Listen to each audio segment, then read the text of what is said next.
Netflix. Guys, gonna start Right, pushing at 8 o'clock. Stop cursing, guys. That's the name of the show. It's called Let's Fucking Go. But Say that. Watch your mouth. We're already live. We're already live for baby. pre-show And we're to 8 o'clock. But it's 8 o'clock. Bedon is called Mr. Demonetized. Yo, that dude, he always wait for us to go live to say the stupidest thing. That's the name of the. I'm sorry. Listen, stop it. Yo, Let's bleep go. It's 8 o'clock. We're gonna go right now. Ready? LFG. We're about to start the show. 1, 2, 3. Let's go. Bam. Welcome everybody. This is Case Study QB, and we are the political junkies back at it again. What's going on with everybody? Izzy, how you doing, my man? Oh, can you guys hear me okay? Yeah. Yeah, I can hear you. All right, cool. Yeah, we had some weird echoing going on there. Yeah, that was me. Yeah. Okay. Yeah, no, I'm good, Case. I was trying to tell you guys earlier about this new app I found out about the other day called Driver Co-op. Yeah, no, I'm good, Case. Oh, man, the echo is so bad again. That was me that time. Oh Lord. What show is this? Number 45? We still can't get it together? Must. So so Driver Co-op is it's a competitor to Lyft and Uber, and it's all driver owned. It's a driver owned company, basically a co-op. The co-op is taking 15% of the driver's revenue, and any profits that they make, even within that 15%, they give it back to the drivers at the end of the year. So way better than Uber's 40%. They're starting off in New York. They're making a lot of headway. I just wanted to spread the word out there. I know we have some of our New York viewers. If you're dependent on these ride sharing apps, which I hope you're not, but if you are, Driver Co-op, download it. It's a great app, and support the people. Nice. Just give the name of it one more time. Driver Co-op. Driver Co-op. Everybody, check that out. Carlito, how you doing, my man? Yo, man, it's been a tough weekend. First, my Hawks lost. They gave it a challenge, but didn't make it to the finals. But they were close, but no cigar. Then I went swimming. I forgot my phone was in my pocket. Oh, that hurts. Yeah, now my neck is hurting. I don't know what else has been going on, man. It's been I hear you, crazy Gabe. weekend. Gabe, what's going on, my man? So wonderful Independence Day on the day that not everybody was free and people still aren't free. So as we celebrate this day, we need to remember those that aren't free. Behind me, I got a little comic just showing Uncle Sam up top. And then he's like, oh, by the way, yeah, everybody's free watching the fireworks. Oh, who's not free? The Puerto Rican people still in shackles. So not to mention our Black brothers and sisters that weren't free on the first Independence Day. So that's why we celebrate Juneteenth. But, it should be a day of somberness because this is not the day that everybody was free in the country. 100%. Damn, just brought down the whole mood of the show, man. No, I'm just kidding. John, how you doing, my man? I'm doing okay. I watched your interview last week. Yeah. Was it? I didn't get a shout out. Yeah. So, Alan, I'm going to resign. Your boy Felipe got a shout out. Wow. Get a shout out. So we're going to bring in Alan Amberster, our guy in the chat. We're going to replace you. Yeah, he could replace me. I'm going to Canada. Yeah, I know you're going to Canada, right? Neat, what's going on, baby? In the building. Neat's in the building. I'm about to call you Carlito. I gotta change your name. Bendone, how you doing, my man? Life is good. Yeah. Let's bleep go. All right. So, Carlito, how's everything going with you? Let's go to Carlito's rundown. Even though I wanted to show something, but I want to fix Bendone's. I want to fix Bendone's box real quick. So, if you want to riff. Could be two of me, man. It's twice the fun. Yeah. Let's see. Let's start real quick. The first one.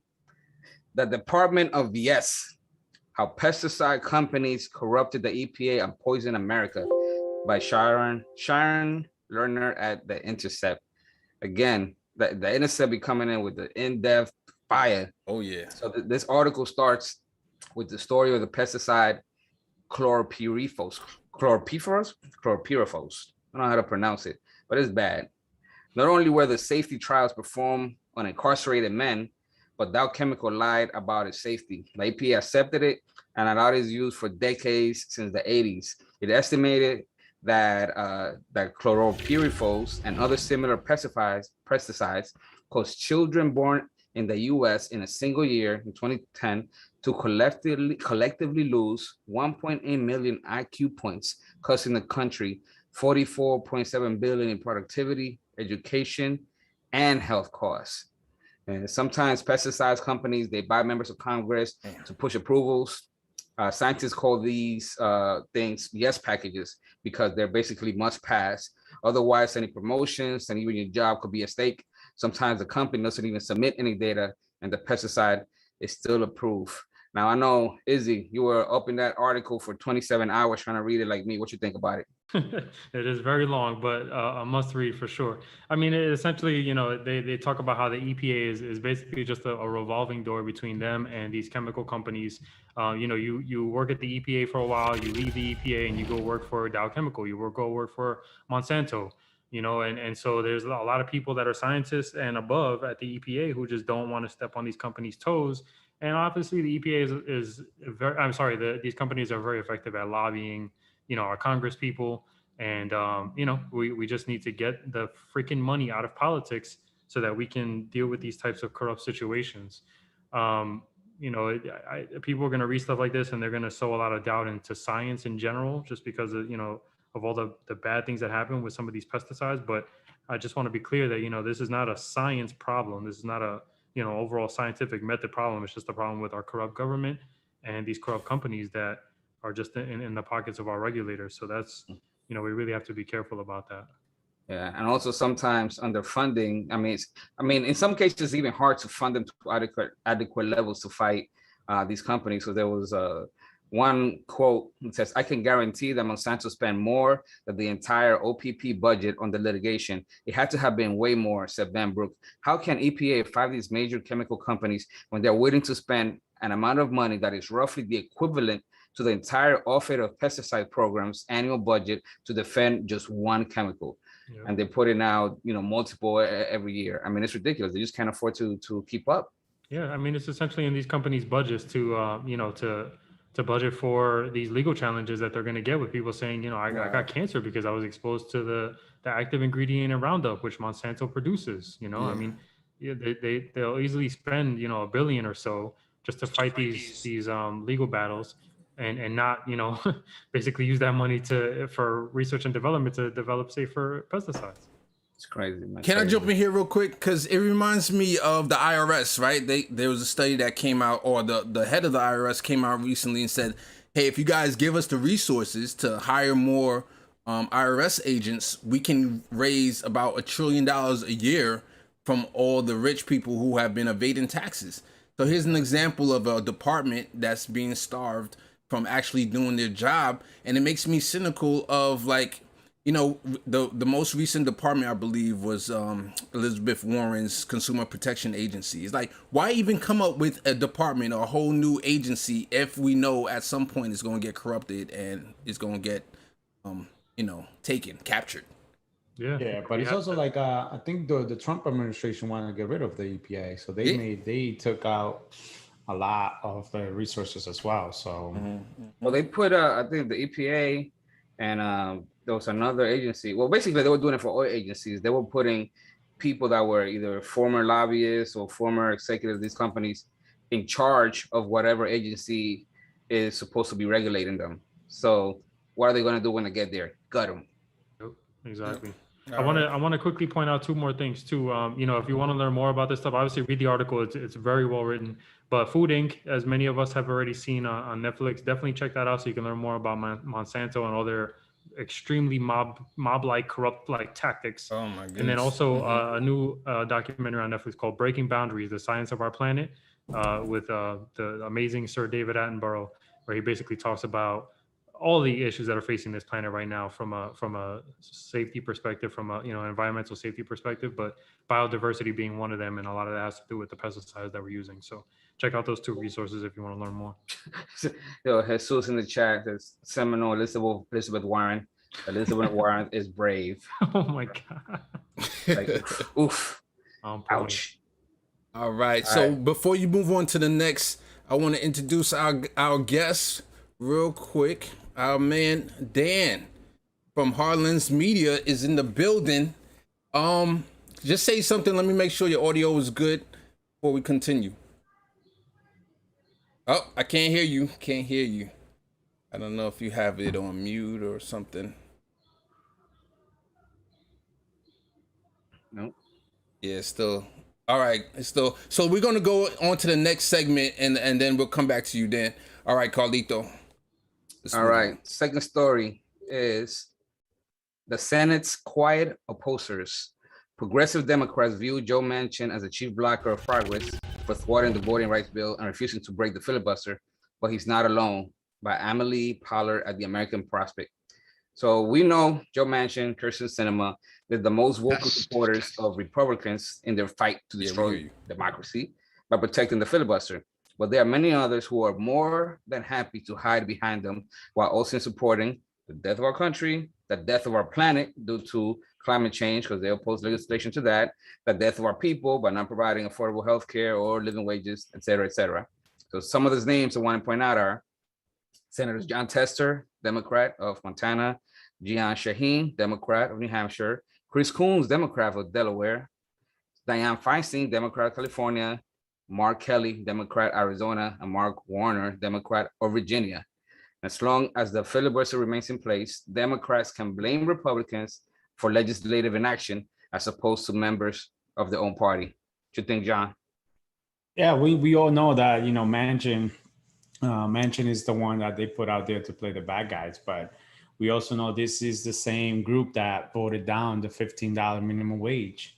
Is the same group that does everything against the climate change. So we know they're just Democrats, right? Democrats gonna find they got it. They tell people like, oh, we're just gonna blame Manchin for it, and Manchin's gonna, doesn't matter. He doesn't care about playing the bad guy, the black guy. And then here we're just going to see it. And but Warner's always there. Warner, I think we talked about it in a few episodes, right? All these multi-millionaires, senators, you know, they're going to do everything in their power to vote against anything that's going to be against their pocket or anything that has to do with that. So they just found someone to fall on, someone who doesn't care to be the bad guy. And then here we are. But Warner, man, he's my senator and he's awful. But him and Christopher Coons are always out there. They're always voting against everything. Warner, back in, what was it, 2015 or something, he voted against the DACA bill. He's just terrible. But Virginia is still a very conservative, you know, Democrat state now, even though it's blue, it's very conservative. So a lot of Republicans typically vote for him. So that's just another, you know, the Democrats with another Republican with a D next to his name. Well, E. Heller in the chat has a solution. Hashtag Dop Congress into volcano. Hashtag volcano party. I know Dan knows about that. Yep. Well, a very good solution. All right. So we got audio from Dan now. We all good? All right, Carlito. Dan sounding good. Or at least if you could turn up yourself a little bit more. I don't know if you have control over your volume, but if you could turn yourself up a little bit more. Yeah, go ahead, Carlito. All right, next story. Undercover GOP operatives trained by former spies infiltrated liberal groups to try and compromise them from the inside, report says. This was by Sonam Sheath and Grace Panetta, an insider, but the original reporting was done by the New York Times. So some highlights from this. GOP operatives trained by ex-spies embedded themselves into democratic operations across the West, the New York Times reported. The operation was spearheaded by hardline Trump ally Eric Prince, who founded Blackwater, if you remember that, who then hired a former British spy named Richard Sedan. The outlet reported Sedan secured financial backing from Susan Gore, the wealthy Gore-Tex heiress, by the end of 2018 and began recruiting operatives from the right-wing group Project Veritas. You know, they're always on the up and up. It highlights the GOP's push to dominate national politics by taking over at the state and local level. For example, they infiltrated Democratic Party operations in Wyoming, including the progressive group Better Wyoming. You know, we talked multiple times, you know, about the movie Judas and the Black Messiah, how the government tried to take down the Black Panthers and other organizations from the inside. We talked about corporations doing the same dirty tricks. I know Case is reading about the CIA right now. And now we have another example of individual millionaires also using their wealth to get in on the action what you think about this case? Yeah, man, I have several thoughts about this. The first thought is Eric Prince. Like, I remember that under Trump, they gave him a budget to create almost like a mini CIA. So now we see where the money went. These infiltrators infiltrating. I'm not surprised that they infiltrated the progressive organizations, or probably Democrats as well, but moderate Republicans. Like, so they it's like they almost foresaw the beef that was going to happen at the insurrection after the riots, because after the riots, that's where you saw some Republicans broke away. Very few, super amount. Like Liz Cheney was one of them, and then you have the so-called quote unquote Trumpers. So it's almost like they foresaw that coming down the pike, and they was trying to address it, I guess, at one point. And then also, I want to show, we showed this last week, or I don't know if we showed this last week, but I just want to show the CIA talks about infiltrating, what to do as an infiltrator. And I think I really want to have a deeper discussion on this. I'm not going to even go through it right now because it'll take too long. But I don't know if we're going to get to it today. We have quite a few no-call zones to get to. But the next thing, we see all these other organizations, progressive people running, progressive candidates running, and we hear about they have issues like as they start to gain traction. So, for example, the person in Massachusetts that he was gay, and a whole bunch of accusations came up against him. Robert Morris, I believe his name is. I might have got the first name wrong, but he was a Justice Democrat. And like now I'm going to be suspect of everybody. Like, were they involved in this somehow? That they tried to get some information and then they just blew up because what you'll find with the CIA is they are always in cahoots with the local media or even the media at a grand scale. And then the last thing I'm going to say about this is the first time I heard about Nico House. Nico House, he used to work for the Bernie Sanders campaign back in 2016. And he said after, I don't know exactly when, I think it was a couple months after Bernie Sanders campaign went down or whatever. But he came out and he started doing videos saying that he felt that there were infiltrators in the Bernie Sanders campaign.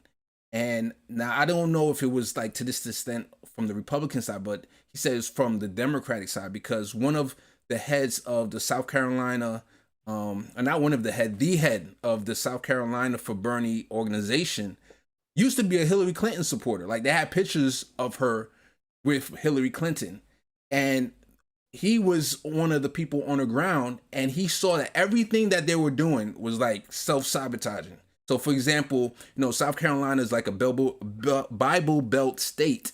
So you would know not to do events on Sunday, and they were out there doing events on Sundays. Like it was just madness. So anyway, infiltration comes in many colors, and yeah, that's what I want to say on that. Yeah. So Alex Ambassador said Alex Morse. I think that's the guy you were mentioning. Alex Morse. There we go. Thank you so much, Alex. Yeah, that was a takedown just because some intern wanted a job after college or whatever. BS. Yeah. They get bought out cheap. So I want to throw out one more thing. Man, in fact, you know what? Yeah, we're going to have a deep discussion on this because I want to talk about how can we identify infiltrators and like kind of get them out. But that's for a different discussion. Continue to Carlitos rundown. All right. Yeah. Next story. Court upholds Arizona voting restrictions, limits cases under Voting Rights Act by Amy Howe at SCOTUSBlogs.com. A bunch of, man, it's ridiculous. So many cases are coming out now, so many decisions, including California, gutting again, giving people the right to see who is funding these dark money groups. Supreme Court went ahead and decided that you could these 501c3s could hide their donor list. So ridiculous. More dark money. Thanks. But now, after they gutted the Section 5 of the Voting Rights Act before, which prevented states with a history of racism from changing the voting laws without pre-clearance on the federal government, we saw how states started coming out with a whole bunch of voting laws to disenfranchise Democrats, mostly African Americans. And now, by a 6-3 margin, the conservatives of the Supreme Court took a hatchet to Section 2, which banned racial discrimination in election practices.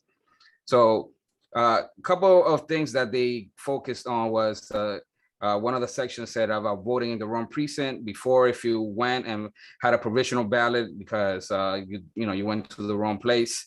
And if was the wrong place, then your vote for that district was thrown out, but you were able to still vote on federal elections. That didn't matter what district you were from. Well, now all thrown out. Arizona decided to throw out every person you voted for.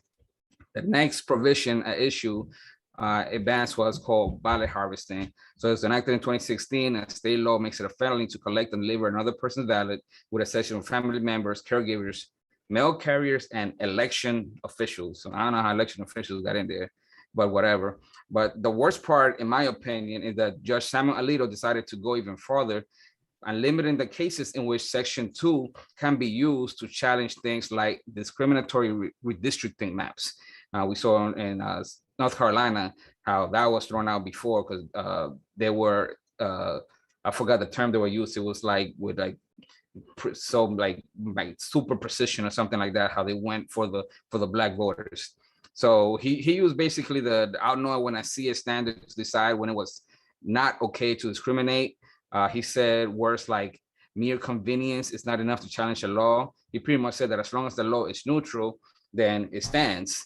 And what does it matter? Well, Biden's DOJ challenged Georgia's racist new voting laws recently. And I think Alito is setting up the stage to uphold the laws when it gets to the Supreme Court. And as long as the text doesn't say black people in it, he's going to keep them in place, even if they were specifically meant to stop black people. And one well-known example from Georgia is the banning of the souls to the polls. Black churches, they take buses full of parishioners to vote early on Sunday mornings. The Georgia law banned this. It seems neutral saying just Sunday, but it so happened to be a big day for black voters. So I don't know what you think about this. Gabe, you want to take a stab at it? You think, how bad can it get now? I mean, it could get very bad. I think on this particular one, the limiting people to vote in their precinct with the technology that we have right now, you should be able to print out in any polling location what the person's particular precinct ballot is so that they could vote from anywhere. And I think that's a big problem because especially in minority communities, the lines could be out the door for blocks at 8 hours, 5 hours, however many hours in line to vote, whereas in another neighborhood you might be able to walk in and walk out. So it seems like that one particularly affects, people of color and poor communities. The other one I'm not so sure about, where they were talking about the ballot harvesting. That one I'm not as well read on. So if anybody else has a thought on that one, I'd love to hear it. Yeah. Well, we know that people do it all the time. Usually, it's it's not nefarious usually. But there was a case in, I think, North Carolina again, where Republicans, every time they talk about voter fraud and they say the Democrats, are usually Republicans, but Republicans were getting the votes and changing them.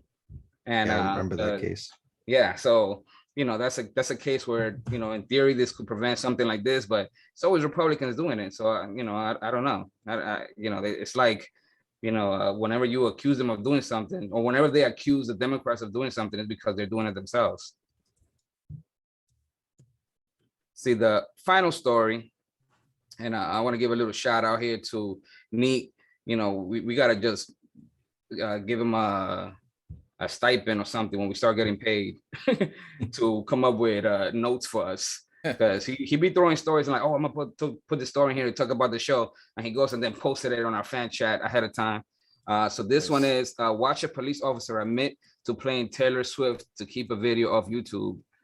It says you can record all you want. I just know it can be posted to YouTube. That was his quote by Zoe Shifter and Addie Robertson at The Verge. So everybody here, including Dan, loves YouTube's automated algorithms. Of course, right? We all love them. So cops are not trying to use it to their advantage. In this case, and it's not the only one, a cop started blasting Taylor Swift while being recorded so that when someone posts him doing something illegal, the YouTube algorithm will take the video down due to DMCA copyright infringement laws. So because using the song with a permission will trigger that. The difference is this video, the cop actually admitted to doing it, and subsequently this video went viral on YouTube and everywhere else. So the sweet irony. What do you think of that, Belon? So as much as I love Big Neat, it was me that posted the IG video first. Click on the links. Nah, man, you need previews or something, man. I'm It's tired. not my fault. It's not my fault. Click on the links. I was first. Okay. The first. But it's crazy because to think out of all the training that they could be possibly getting, they're getting trained on play Taylor Swift when they start recording you, right? And it's just hilarious how he openly admitted it at first, and then probably realized, oh crap, I can't say that. Oh, I'm just listening to music. Is it illegal to listen to music now? No, it's not. But not now you're trying to play a whole script.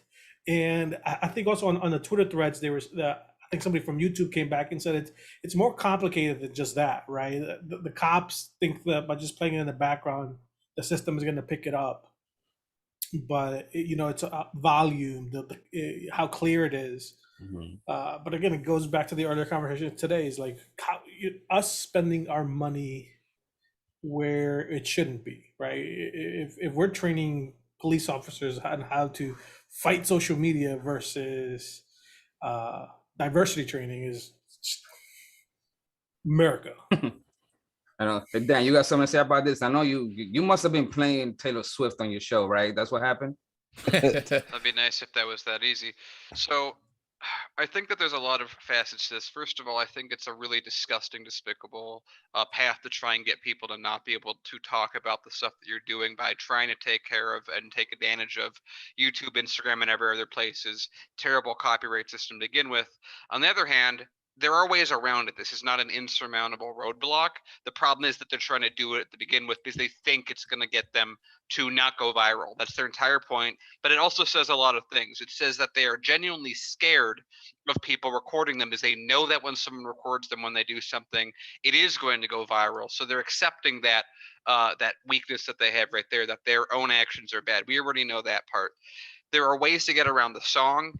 I don't like at all that we have to even talk about that or get into that way of thinking. But again, like if you upload something to YouTube and there's music in it, YouTube will itself allow you in certain songs to just pull the music out of it. And we see now when they do it, they admit it. I remember I was reading with the what was it, the sergeant or whatever, that was whoever was above the guy, was like, "Oh, this is terrible. We shouldn't be doing this," even though we know that they're all very complicit in letting it happen. I think that this is in a sense a roadblock. It's another roadblock similar to roadblocks that we've seen with police before and how they act. I don't think it's as strong as others, but it's despicable and disgusting nonetheless. I bet we can surmount it. Indeed, indeed. So that's our musket fire stories of the night. Want to shout out a little bit of the people on the chat. Yeah, let's do that. Got some new people. Like Alan Anderson, of course, which we got a dispute. We're gonna have to settle it. To him and Bedon, they're gonna have to 1v1 on Call of Duty to settle it up. We got our usuals. John is up in there too. Jesus is up in here. We got E Heller with the hashtag Volcano Party. Myra, modern problems require volcanic solutions, is what she says. And who else we got in here? We have Pilgrim. Independent Left News in the house. And Independence, yeah. Much love to you guys. You guys do great work. All right, so let's get into the no-cow zone real quick. But I want to do, let's knock out these trivia questions real quick as well. So I'm going to go to the first one. All right, the first trivia question is, true or false? After Nina Turner's recent attacks, so remember Hillary Clinton and now recently Jim Clyburn endorsed Nina's opponent. Was she endorsed by Ohio's largest newspaper? So that question goes to everybody. True or false? True. So, okay, John says true. I'll go true. Carlito says true. Gabe? False. False. Bedon says false. Dan, what you say? I really don't care, but I'll say true. Izzy? I'll say you're throwing a curveball. I'll say true. Okay, so the answer is it is true. Nina Turner's progressive aiming to grow the squad endorsed by Ohio's largest paper. And here's one of the things that was from the editorial page when they endorsed. It says, there is one person in this crowded field who has shown she isn't afraid to stand up to power and to partisan. What the heck? I learned a new word today. What is who has the guts to say what she thinks and do what's right for her constituents and country.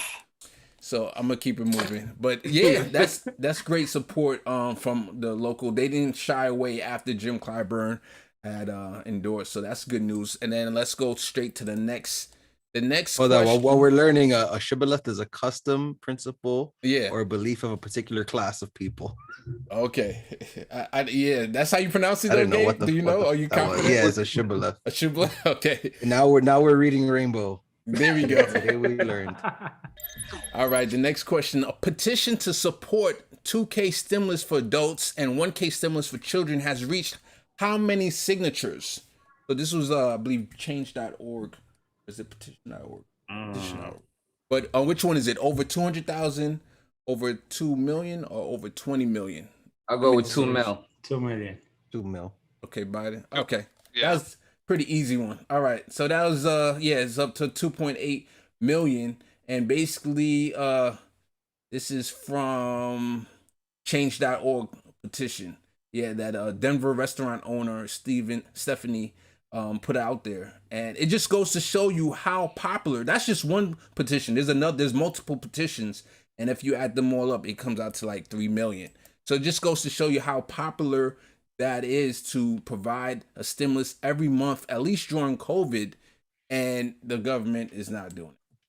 Yeah, you're not gonna get 20 million for anything that's important. Unless it's like Harambe or the gorilla one or something like that. That's the only thing I'll get 20 million. It's Harambe. Crazy. Say we couldn't even get a tenth of that to keep Bezos in space. So at least we got that one beat. At least we got that going. All right, I just want to show a couple memes real quick. This is a famous one that's going around. Unfortunately, it says this is from Gavin Newsom. He's one of the people on my personal enemies list. Gavin Newsom, the governor of California. He said the ocean is literally on fire, but yeah, sure, we can't afford climate action. But then here's this person tweeting back, why have you approved over 2,000 oil drilling permits since you became governor? So boom, drop the mic on Gavin Newsom right there. And then 7,000. There was several memes on this. Look, it says carbon offsets. It's showing this little boat. Said the climate crisis is this big inferno, and then carbon offsets, which is like one of the solutions, the neoliberal solutions. E. Heller says 7,000, not 2,000. No, that's what I said. Did I say 2,000? If I said 2,000, that's my fault. 2,000. My fault. This one says, I hope the stock market is doing okay. And then there's one that says, let's see, yeah, this one, I like this one. This is fine. That's a good one. All right. Yeah, that's a classic. All right, let's go to our first no-call zone discussion. In the chat, we got a lot of folks. We got go to Pilgrim. the chat. We got Holly Horn making the return. Mm-hmm. E. Heller's back. We Right. got a lot of folks in there. So keep it going. We got a lot of back and forth. All right. So the first no-call zone, I'm excited to talk to this about with Dan, because when I was interviewed by him, I said this was our preview that this is going to be the next topic. He has an interesting take on it, so we're going to definitely go to him. But should we reform, replace, or abolish the CIA? And does America need an intelligence agency? So I'm not going to start first. I don't want to lead the witness, but anybody have any strong opinions outside of Dan? I'm gonna let Dan hold your thoughts for now. Anybody I else? want to go see Dan first. Yeah, Okay, we haven't heard him all yet. right, Come let's on, go to Dan. Dan first. Let's go to Dan Go first. straight to the point. Yeah, after the interview, I was like, oh, this sounds like it's gonna be juicy. I want to know. Yeah. All right, Dan, take it over. Okay, so I think that right now the CIA obviously has a large amount of power. They're very well connected, especially as you already pointed out with media. They basically have their fingers, hands, whatever, just about everything. local, domestic, and just in general and foreign. So we already know that. So the way that so how do you take out the CIA? Because you obviously have to get rid of it. So how do you do it? What's the way that you could most reasonably pull it out of practice? Well, you can't just say it's dismissed, because if you do that, their back's against the wall. They're going to pull every single favor or every piece of blackmail they had. You're not going to be able to succeed in pulling them that way. The way I could think of to pull the CIA out is to transfer all the responsibilities of the CIA over to the military. If they're going to fight someone for power, let them fight the military for that. The military is hypothetically a little more transparent, easier to deal with, even though we know that's not really the case anyway. But the point is, if we're able to take the CIA out, transfer their powers to someone that already exists, it's one less agency we got to deal with. And you can do the same thing with the NSA, give it to the FBI, and then once you have them centralized, they have less ability to reach out and touch people and change what they're doing. They have slightly better ability to get freedom of information requests when that happens. So then you're just left dealing with the FBI. You're left dealing with the military, which will be easier to control than all four of them. It's a good one. Consolidation. You defund ICE and put them into custom border patrol. You can do that in a bunch of places. I like that. All right. So let me get Calzone real quick. And I'm gonna say I agree with that consolidation, and I don't agree with the complete elimination. Yeah, okay. And this is why. To me, it's like the same thing I said about government. It's not necessarily the agency, it's the people that run it. You know, when it comes to foreign powers, things like that, you know, things like the CIA or NSA, I think they are necessary when it comes to dealing, spying even on enemies. And we have enemies. You know, sometimes they're manufactured enemies, but sometimes they're very real. So I don't think it's necessary the agency, but you know, it's the corruption within the agency. So, you know, shrinking them down, folding them into other organizations, definitely. Completely eliminating them, nah. All right, I just want to jump in here real quick. All right, so if we had a functioning CIA or intelligence agency, how we would benefit from it? 9/11 wouldn't have happened.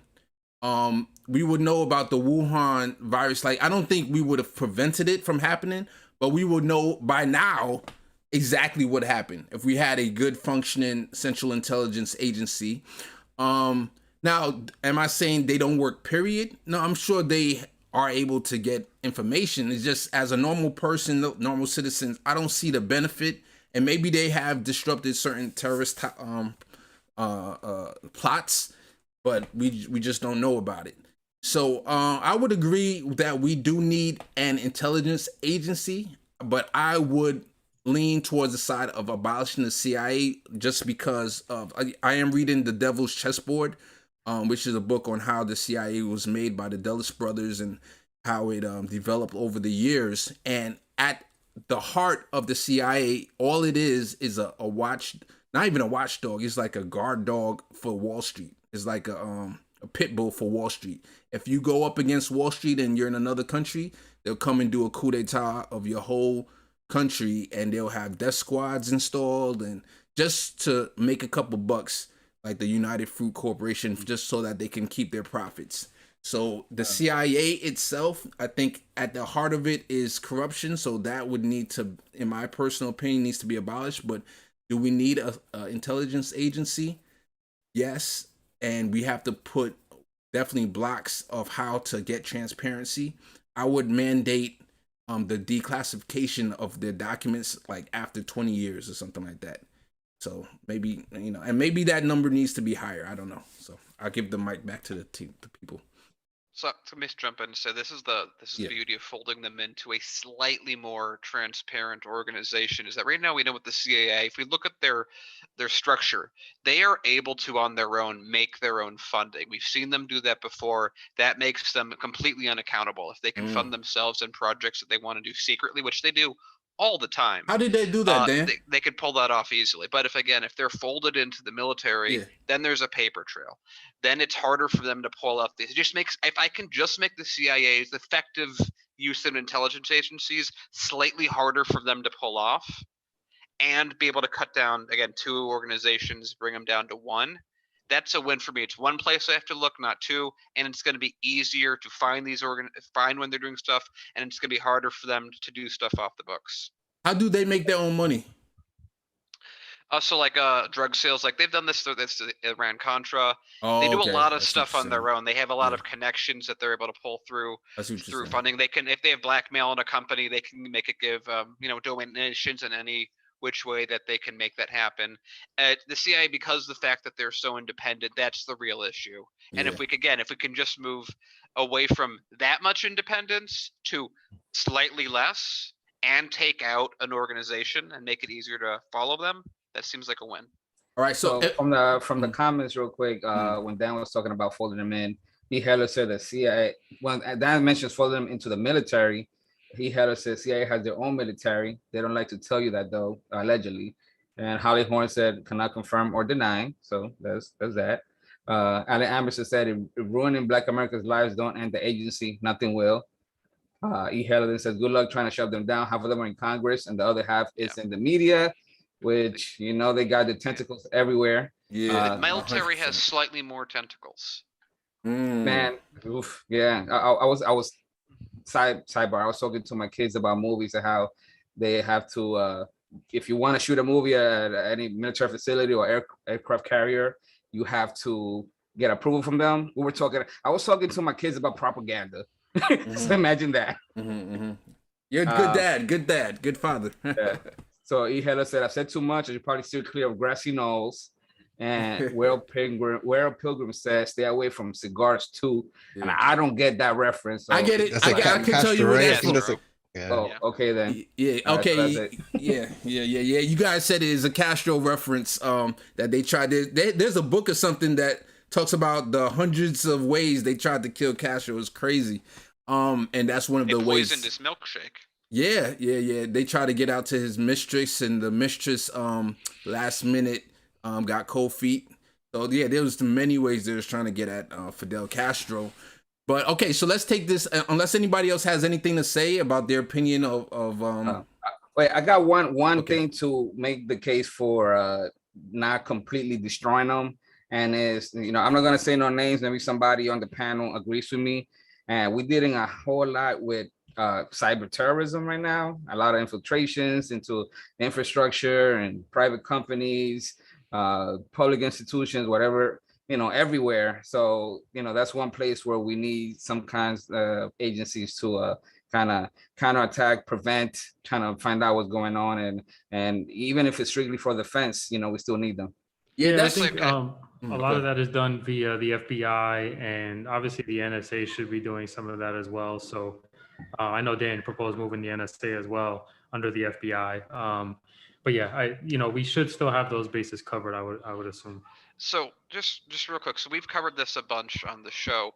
I would argue that this is not the right even way to look at the problem. This is an infrastructure problem. This is not an intelligence agency problem. This is oh no, I put all my gold bars in a wooden shack out in the middle of nowhere. Oh no, someone broke into it really easily. That's the problem that we're having. Yeah. All of our infrastructure, cyber especially, is so far behind most other countries at this point that it's like it's like trying to keep water out of a boat with a mesh bottom. If everything is open to hacking, there's no possible way even a perfect agency could stop everything.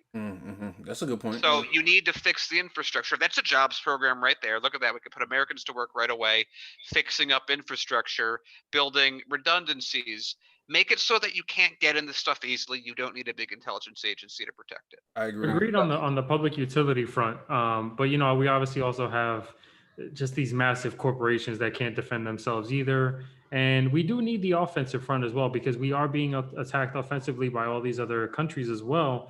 And unless we have a good offense as well, people say a good defense is your best offense, but also we do have to have a good offense in cases where we may eventually need it, So we just don't have that right now, regardless of, how well we're doing at shoring up our perimeter. All right, man. So Case, it looks like you failed. I think the question was, should they exist or not? And everybody thinks they should, just in a smaller capacity. I didn't. It was just a question. I wasn't on one side or the other. But I want to button this no cow zone with this last question. So, if you were president, what would be your strategy? Because you have to have strategy. Like, let's say you wanted to get rid of the CIA, but you do want to have an intelligence agency, or let's say you want to reform it. You know, there's always going to be pushback from the institution, right? Look what happened to JFK. He wanted to break up the CIA and splinter and just break it up, and he got killed. He got assassinated. So, you guys have any thoughts on that? What would be your strategy if you were president? I give that to Dan. I would appoint Dan as the head of the CIA. Oh, Dan, go ahead. Okay, so if I was there, so the first thing I would do is I would first gather to my person and the people around me all the blackmail the CIA, all the blackmail that has been accumulated by all the agencies immediately. The first thing I do is that, because I'm going to need that to make all this stuff happen properly. Second, I'm going to bring in the top people in the military, and I'm going to explain, hey, we want you to take over these processes, have a similar discussion with the FBI, all the other places I want to fold, and get them prepared for that, because I'm going to need them to also be able to fight this, because I would never be able to do it alone without their counterbalance of power. But they're, of course, going to be ecstatic to get a bigger budget and have that power, so they're going to go along with it. Once that happens, well, most Americans have no idea what the CIA has done anyway, so I would just find stuff that's maybe classified, maybe not, but just go through the CIA's history and have a press release. Also figure out who they're tied to in terms of Congress. Press release, get all the media involved, say, hey, we have a really big thing. Go through everything that the CIA has done in their history, make the American people outraged. That way there's no support for them. Announce that because of learning of all these things and how they're disrespecting America. And of course, they're going to be pissing the fuck off everyone that is abroad that has stuff that's been done to them. It's going to make them unpalatable as an organization. Announce that we're going to be dismantling it and folding it in to the military. They're not going to have a lot of room to act against that if we do that quickly. They really wouldn't have that much of an ability to even counter that. It's a very scorched earth policy. It destroys their reputation and hurts America's reputation, but it takes care of the CIA. You just match that with the NSA, or you can maybe do that quieter. And then the same thing with getting ICE into Border Patrol. Again, once you're in that, then you have fewer keys that you have to manage in that process. Once we're there, I know that if I was president even for 8 years, I would probably not be able to gain enough support to further consolidate, shrink them down. So I'd sort of have to leave those now 3 organizations the way they are. But then it would be much easier for me to follow and present and do things with domestic and foreign policy, because I'm not having the CIA undermine everything I do in the media. And I'm seen as someone, as a truth teller, that's going to be followed. So if the media does not go along with it, or the CIA does try and fight, I just get to say, this is the CIA trying to stay alive and trying to take you American people hostage. That at least does something. It doesn't get us all the way. I don't think we could do that in 1 term or 2 terms. Okay. But it does get us significantly farther and gives more freedom for the American people. If you don't have the CIA specifically doing that skill set and they're more restricted, it's going to be easier for every other group that's already doing everything they're doing to assert themselves even more so, which would mean more control of Congress, more control of Senate, effectively more control of Supreme Court, which allows us to snowball that further over the next few years. Gotcha. Just to let you know, Dan, this is a family show, so we can't curse. Oh, I apologize. Yeah, no problem. All right. That's it. One last comment is, if you're interested in this kind of stuff, the show The Americans, recommended. Okay. Let's go to the chat. Give the chat some love. And while we give the chat some love, I'm going to show this meme this real quick. Oh man. Wait, what's the difference? I see 1 picture. I know, right? That's crazy. Yeah, that's a funny picture. All right, and then I'm going to show a video, but we got anything from the Holly Horn said, we have no business interfering with sovereign governments.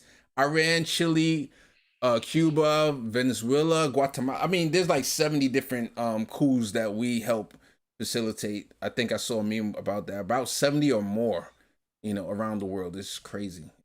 Yeah, and Alan Amberster made a good point. CIA is terrible, but are in aspects of our military too. And Holly Horn followed up with Abu Ghraib and Guantanamo and many others, as she says. So yeah, I mean, all very valid points. But to Dan's point, at least we'd have a little bit more transparency there, and hopefully be able to prevent more atrocities like those.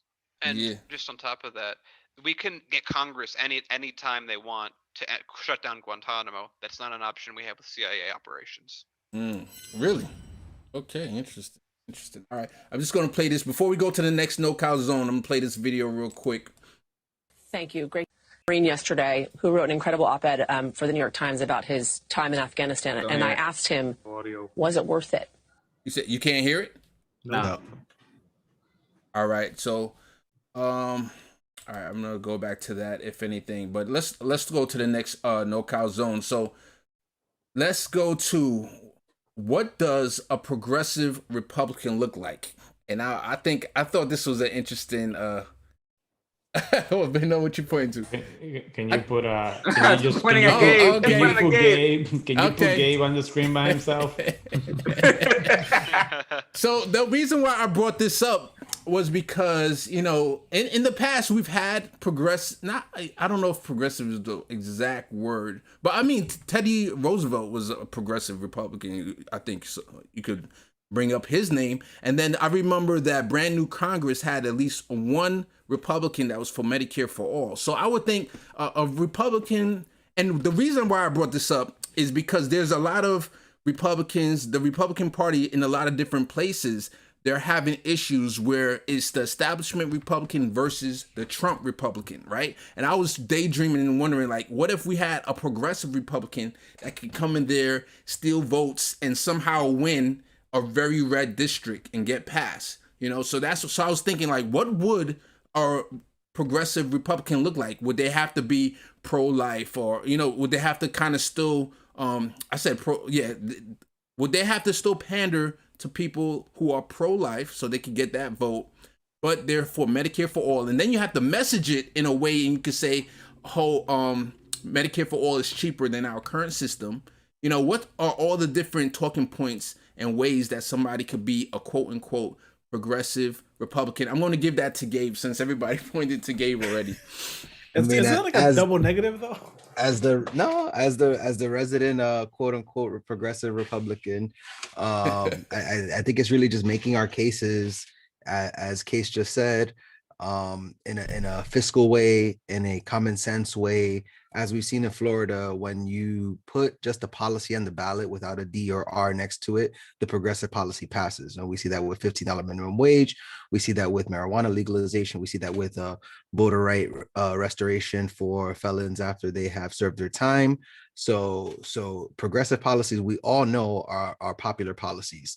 So the way you sell that, Medicare for all, for example, and I've made this case jokingly before, is you say, I'm tired of overpaying for immigrants' healthcare, because when they go to the emergency room, we already pay for that. So the way I want to do that is I want to give immigrants Medicare for all so that it costs much less, and things like that. So you say we're already paying for it.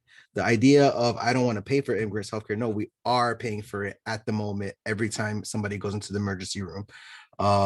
Another one is free college. Free college is a common sense one, because, or I say free, but I really mean taxpayer funded or publicly funded, because when you look at the GI Bill, we see that every dollar we spend on higher education returns 7 to 1 in taxes. Now, I agree that we can come up with a whole new way to look at college education and trade schools and things like that. But overall, we should be, I think that the government's job of schooling isn't done until you have either a trade or a profession or something you could fall back on. And I think that couples with what we are in favor of with a universal jobs guarantee, because if you are out of work on whatever your profession is, if you have a trade to fall back on, maybe you learned electrical, maybe you learned something in high school, solar panel installation, you can go back and with this universal jobs guarantee, go for 6 months and install solar panels on government buildings and things like that. And because you have that trade. So I think our job as the government's job is to make sure that we create taxpayers, not to create people that are stuck in our welfare systems. So I could keep going on that, but any issue you give, I can give the Republican framing and how to talk and convince them, because they're all common sense. So they also all agreed. Like if you look at it, like they will say, "Oh, I hate affordable, I hate Obamacare, but I love my Affordable Care Act." And you're like, or I love my Social Security, I love my Medicare.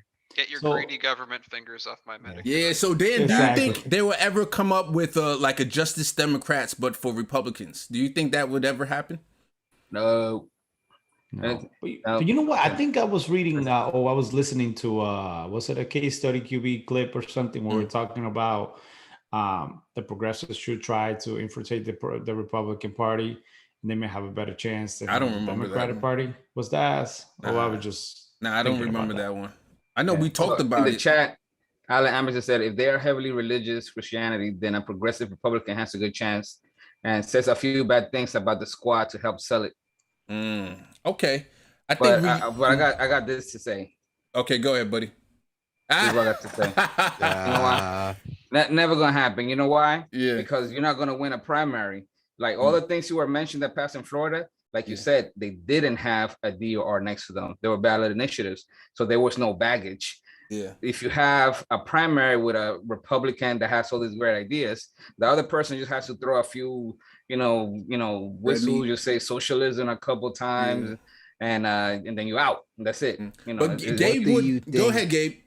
What do you think of removing parties from the ballot? Like on certain things in Florida, I know I'm familiar with this ballot, but there's the partisan races and the nonpartisan races, and even though the nonpartisan races are there, they still have their particular beliefs, and they're pretty much Republicans or Democrats, but they don't have the RD next to their name. What do you think about removing those throughout the whole ballot? And then I like the idea, but it's not happening right now. Say it again. I like the idea, but it's not happening right now. I'm trying to think about what can we do tomorrow? You know what I'm saying? That idea would happen. I mean, it happens. I see a ballot initiative to remove the that's going to take time. The parties from the ballot. There are some races that are not party affiliated that I think maybe some judges races maybe.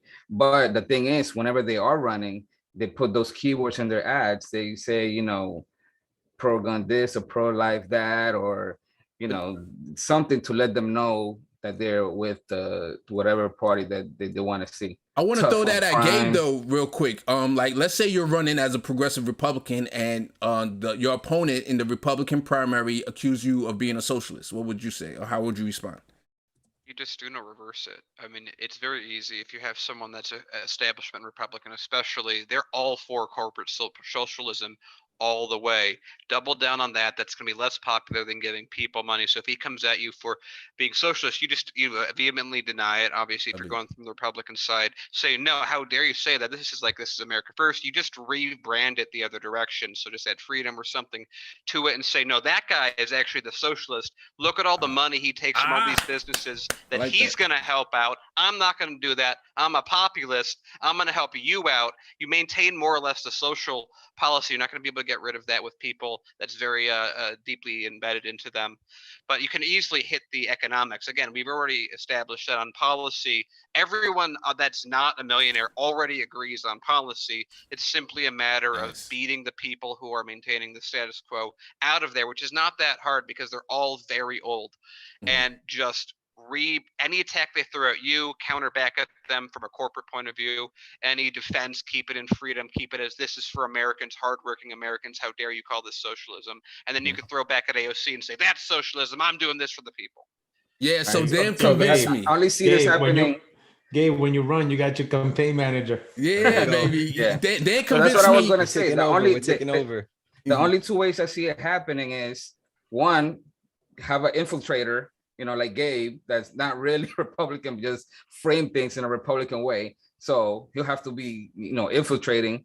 And the other way is by moving the Overton window so that those ideas don't seem so bad. Just like, back in the 70s, it was okay for President like Nixon to start the EPA.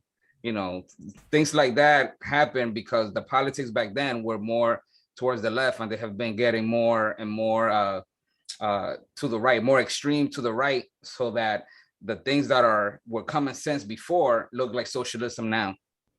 Yep. Oh yeah. Have you ever seen the debate between Reagan and Bush Sr. about who would let in more immigrants? I've heard about it.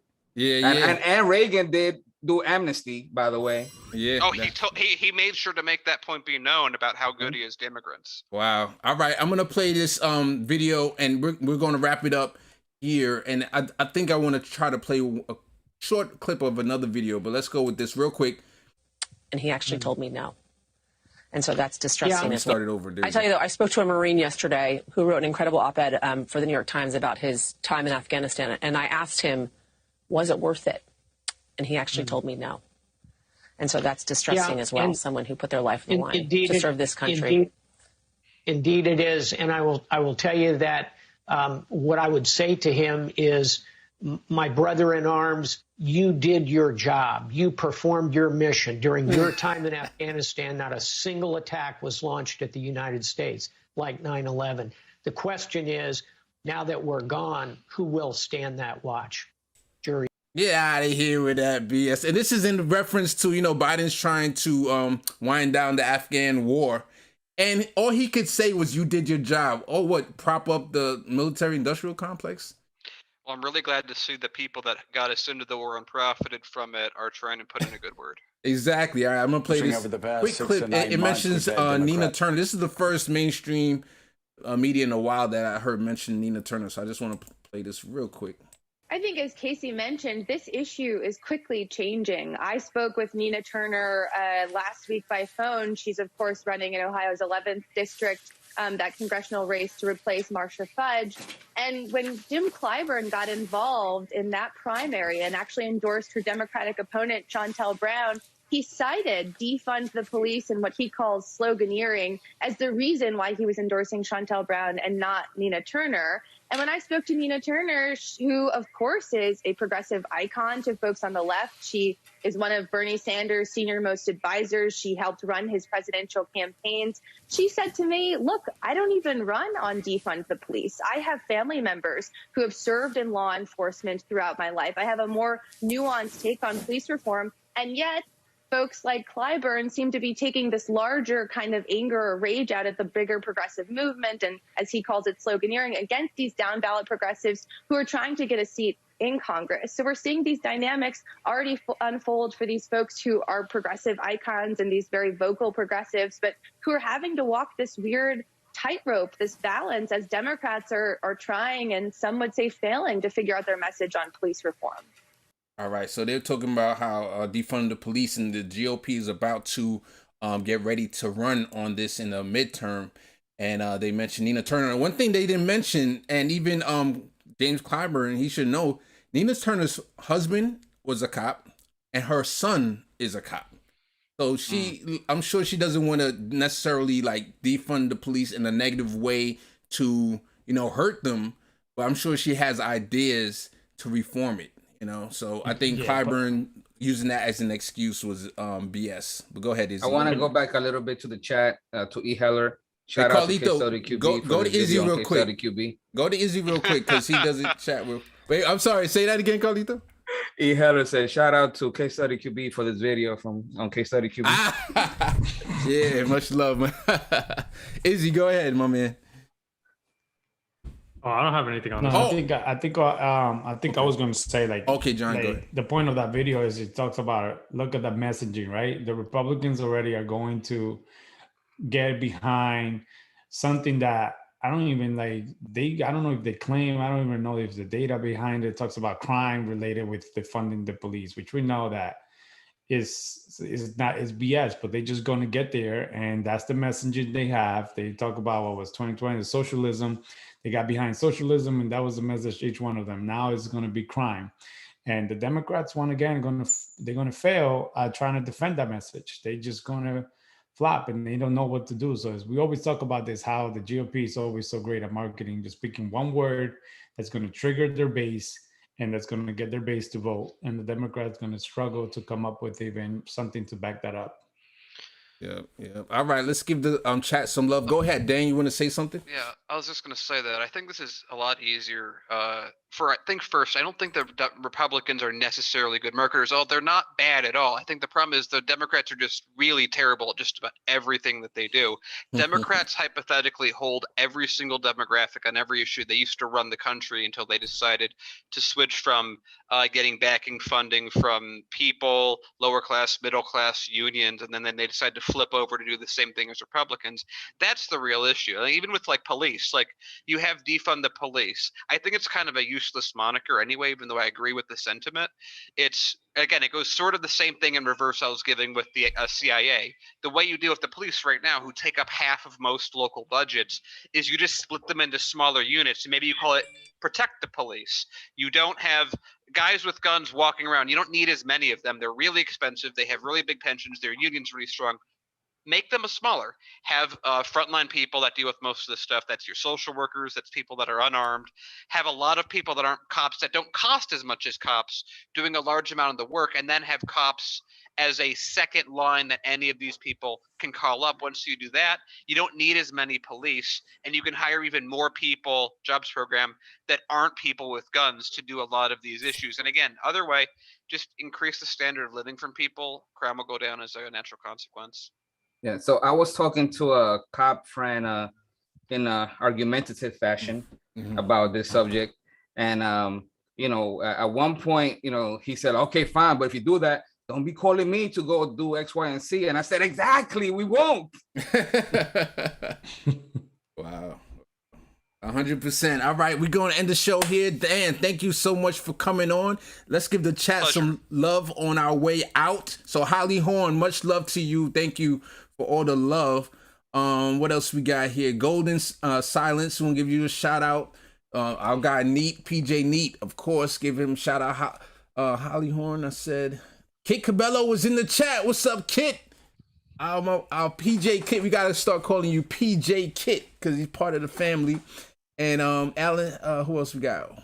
Where Pilgrim. Pilgrim. Yep. Golden Silence. Heller, I don't know if he said E. Heller. Jesus was in here too. Much love, E. Heller. Yeah. Schlatsky, I don't know who Schlatsky is. That's a new one, but welcome. Shout out to everyone from the Herdlands media crew that's here. Yeah. I know E. Heller and Holly Horn earlier. Yeah, Maya. Yeah, I lost some of the names because my tab crashed. No worries. All right, so thank you so much. Anybody have any last words? Oh, the chat wants to give you some credit, Case. They want to give you some love because all the hours that you spend watching mainstream media to give us these gems. So they were definitely showing their appreciation to you for that. Nah, I appreciate it.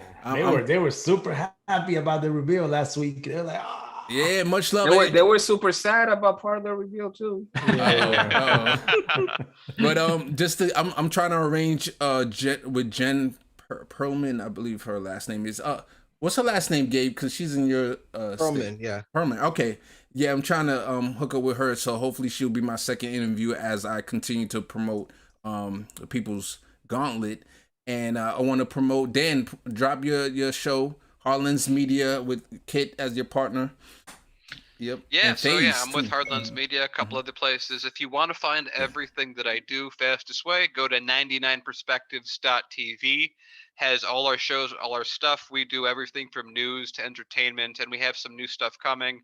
The one thing, first off, thank you for having me on, but one thing I think we all should all think about is we need to be the people that lead other people, not even by asking, but by just a consequence of our actions. We talk about the need for co-ops. We need to make co-ops and show that they're much better to work in, much pay better than any other place. We show people that there's a real option that they can go to, not just tell them about it. It's going to be a lot easier to convert people. 100%. I agree. That's why Political Junkies, our Case Study QB, is a co-op with my guys here. We're not making any money right now, but when we do, we'll, as a democracy, decide how we're going to spend it and how little we going to give each other if it's $2 an hour.